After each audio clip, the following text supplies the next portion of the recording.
Assalamu alaikum. New Oxford Modern English, Book 3, Unit 11 at Grandfather's House, यानी दादाबू या नानाबू के घर में। तो पहले हम जान लेते हैं वर्ड्स टू नो।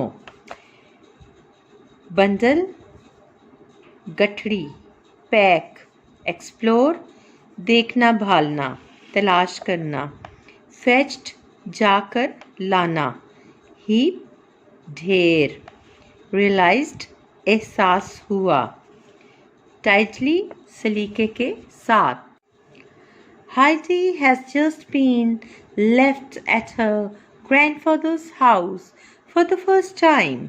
Heidi एक लड़की का नाम है और उसे अभी अभी पहली मर्तबा उसके दादा अबू के घर पर छोड़ा गया है। She is 5 years old.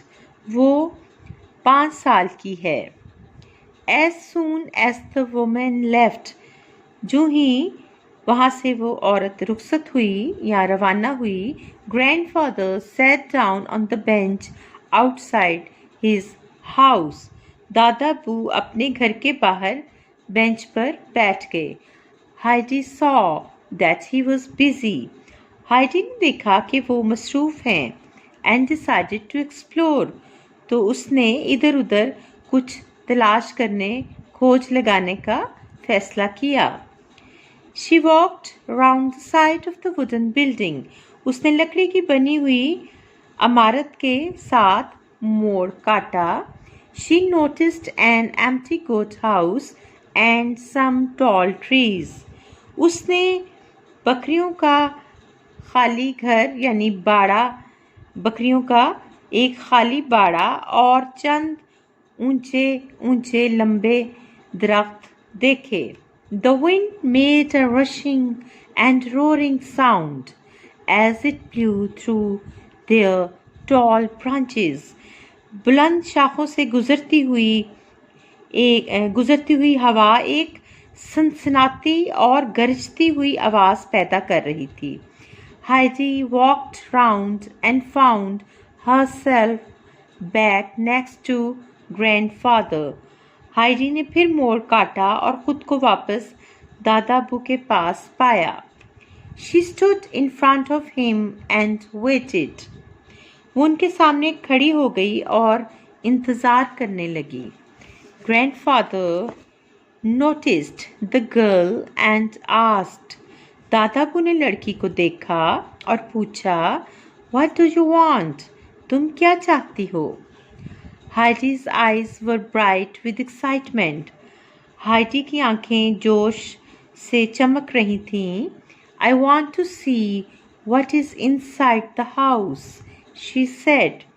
मैं देखना चाहती हूँ कि घर के अंदर क्या है, उसने कहा। She looks like a clever child, thought grandfather. Grandfather ने यानी दादा अबू ने सोचा कि ये एक होशियार बच्ची नज़र आती है। He stood up. वो खड़े हो गए। Come then and bring your bundle of clothes, he said. फिर आओ और अपने कपड़ों की गठरी लेती आओ, उन्होंने कहा। We must put them in the cupboard. हमें इनको अलमारी में रखना होगा। Inside the house, Heidi looked around. घर के अंदर हाइडी ने चारों तरफ निगाह डाली। The ground floor was one big room. निचली मंजिल एक बड़े कमरे पर मुश्तमिल थी। Grandfather's bed was in one corner. एक कोने में दादा अबू का बिस्तर लगा हुआ था। A large fireplace was in the middle of the back wall of the house. घर की पिछली दीवार के दरमियान में एक बड़ा सा फायरप्लेस यानी आतिशदान बना हुआ था। Next to it there was a large cupboard with some shelves. उसके साथ चंद शेल्फ्स यानी ताकचों पर मुश्तमिल एक बड़ी सी अलमारी थी। Inside the cupboard there were clothes on one of the shelves. अलमारी के अंदर शेल्फ्स यानी ताकचों में से एक पर कपड़े पड़े हुए थे। Heidi pushed her bundle to the back of this shelf out of the way. Heidi ने अपनी जो गठड़ी थी वो ताकचे में पीछे करके असल जगह से हटकर रख दी। On another shelf were some plates, bowls, cups and spoons and a knife. एक दूसरे ताकचे पर चंद प्लेटें, बाउल्स, प्यालियाँ और चम्मच और चाकू पड़ा हुआ था। Below them there was a loaf of bread, some meat and some cheese. उनके नीचे एक डबल रोटी, थोड़ा सा गोश्त और थोड़ा सा पनीर मौजूद था। Heidi looked carefully round the room and asked, Where will I sleep, grandfather? Heidi ने बड़े गौर से कमरे में चारों तरफ निगाह डाली और पूछा, मैं कहाँ सोऊंगी दादाबू? Wherever you like, he answered. जहाँ तुम पसंद करो, उन्होंने जवाब दिया। Heidi was delighted and began looking to find the best place to sleep. Heidi बहुत खुश हुई और सोने के लिए बेहतरीन जगह तलाश करने लगी। In the corner near her grandfather's bed, she saw a short ladder against the wall.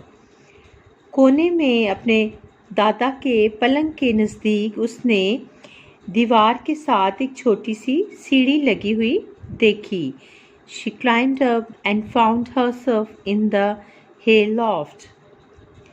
वो उसके ऊपर चढ़ी और खुद को खुश्क घास ज़ख़ीरा करने वाली जगह पर पाया। There lay a large heap of fresh, sweet-smelling hay. वहाँ ताज़ा, भीनी भीनी खुशबू वाली खुश्क घास का एक ढेर पड़ा हुआ था। In the wall was a round window.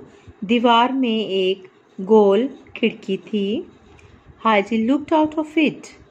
Heidi ने उससे बाहर झांका। She could see right down the valley. वो सीधा नीचे वादी तक देख सकती थी। I shall sleep up here, grandfather, she called down to him. मैं यहाँ पर सोऊंगी दादाबू, उसने आवाज़ देकर कहा। It's lovely up here. ये जगह बहुत प्यारी है। Come up and see how lovely it is. ऊपर आइए और देखिए कि ये जगह कितनी प्यारी है। Oh, I know all about it, he answered. Oh, मैं इसके बारे में जानता हूँ, उन्होंने जवाब दिया। I am getting the bed ready now. अब मैं बिस्तर तैयार कर रही हूँ। She called down again. उसने फिर आवाज़ दी। But I will need a sheet. लेकिन मुझे एक चादर की ज़रूरत पड़ेगी। You can't have a bed without a sheet. आप चादर के बगैर बिस्तर नहीं बिछा सकते। You have to have one to lie upon. आपके पास लेटने के लिए एक होनी चाहिए। All right, said grandfather. ठीक है, दादाबू ने कहा। He went to the cupboard. वो अलमारी की तरफ गए। After searching for a few minutes, Chand minute की तलाश के बाद, he pulled out a thick, heavy old cloth. उन्होंने एक मोटा सा भारी पुराना कपड़ा निकाला।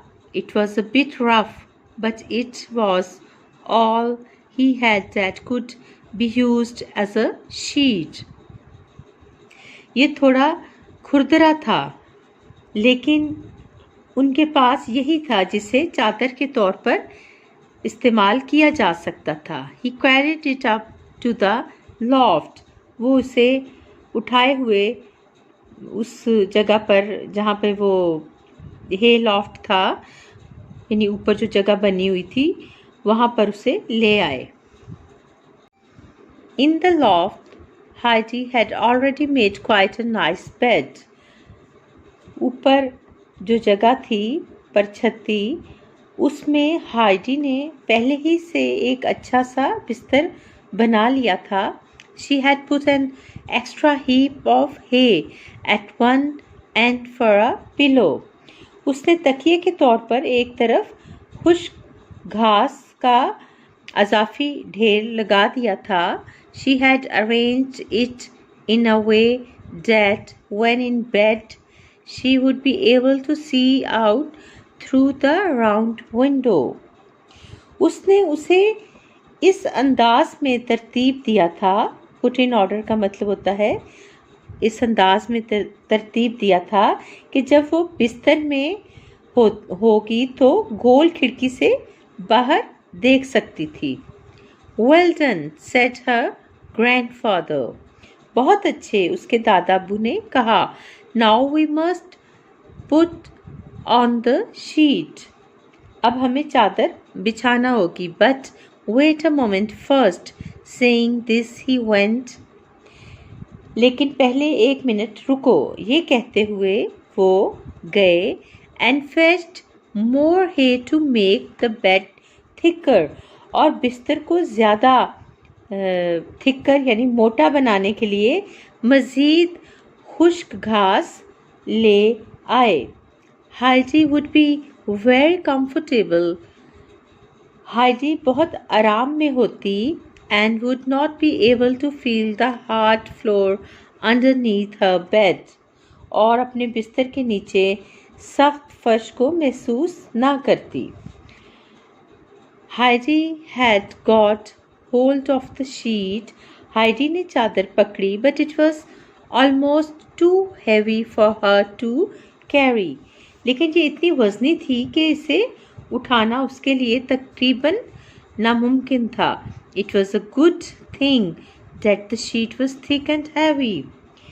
ये अच्छी बात थी कि चादर मोटी और वज़नी थी because the sharp stalks of the hay would not poke through it and hurt her.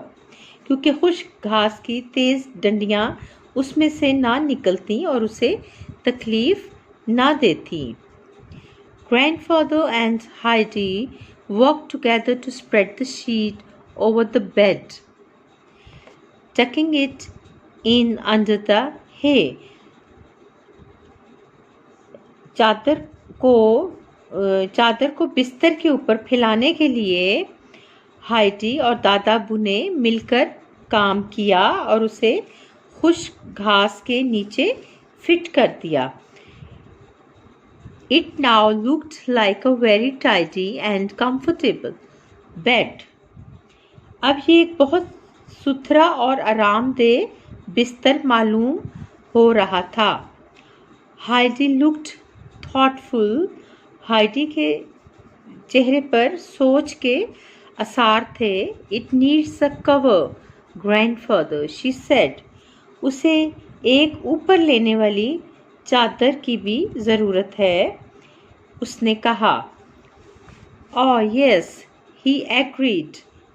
आहा, इन्होंने इत्तफाक किया. After more searching, he found a small cover for Heidi. उन्होंने हाइडी के लिए एक छोटी सी ऊपर लेने वाली चादर ढूंढ ली. She was very pleased with her bed.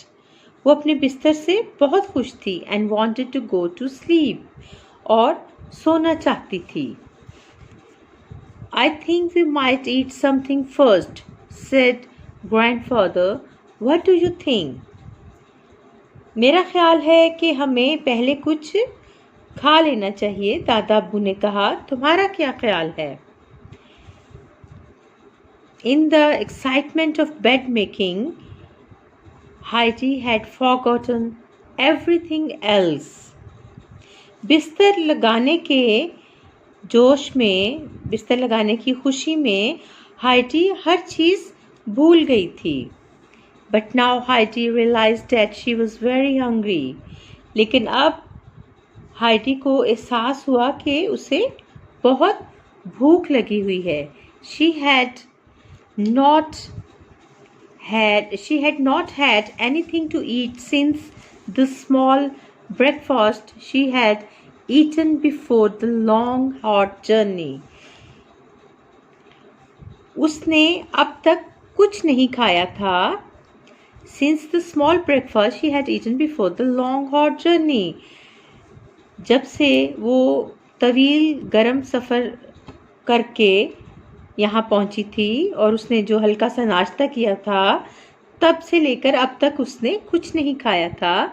So she answered quickly, Yes, I think so too.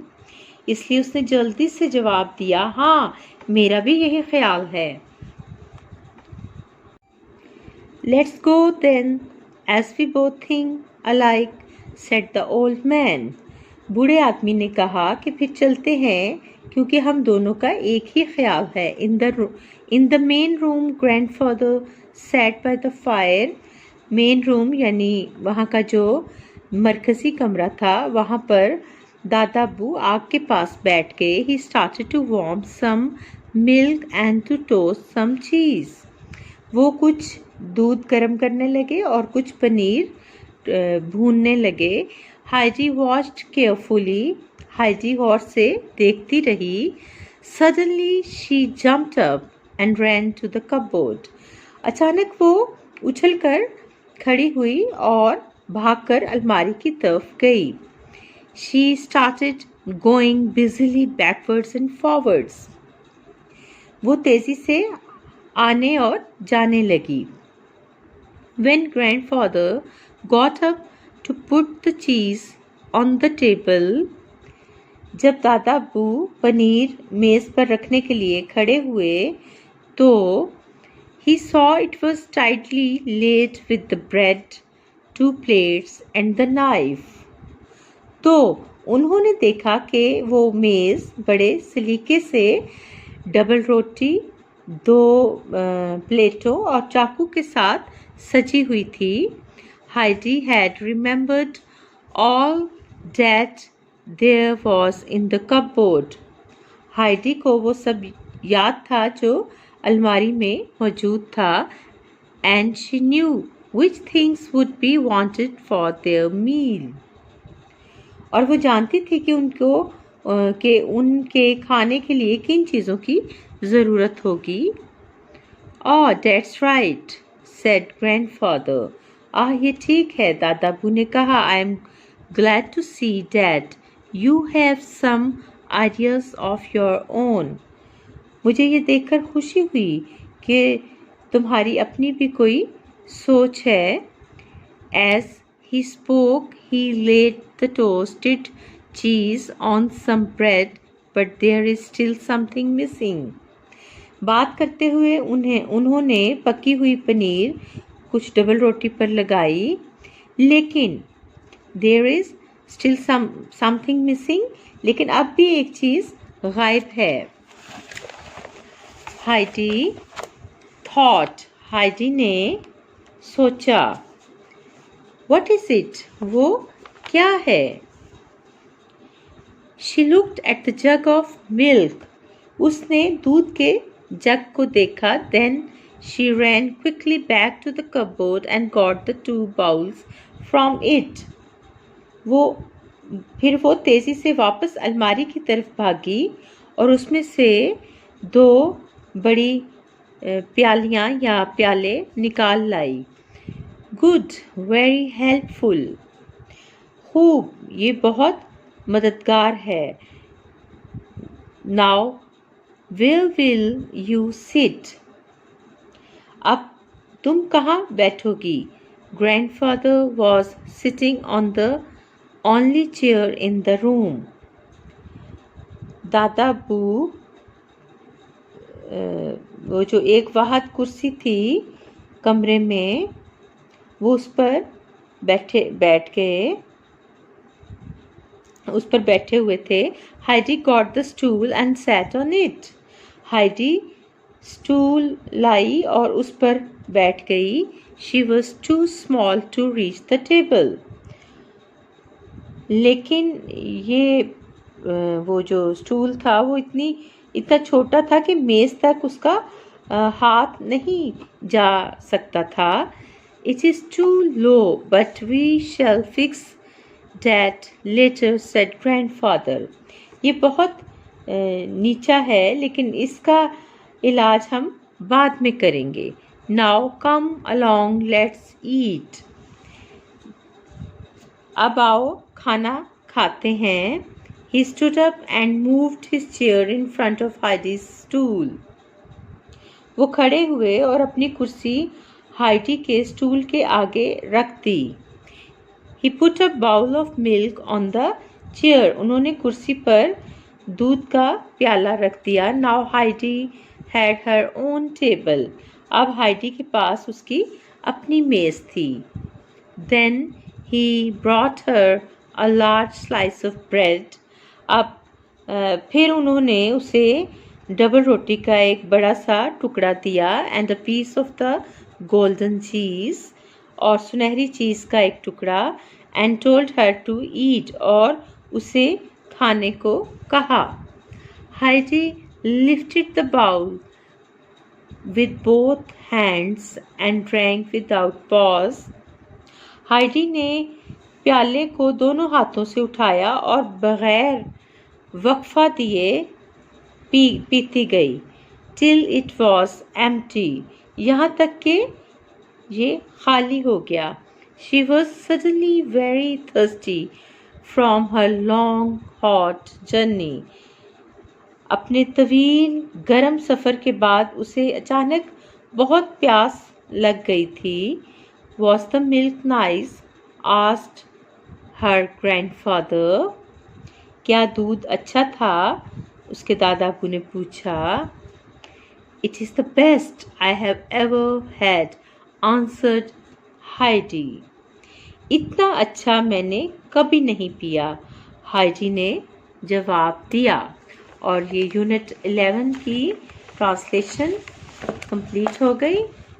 Next video में हम इसकी एक्सरसाइज करेंगे। Thank you. अल्लाह हाफिज़।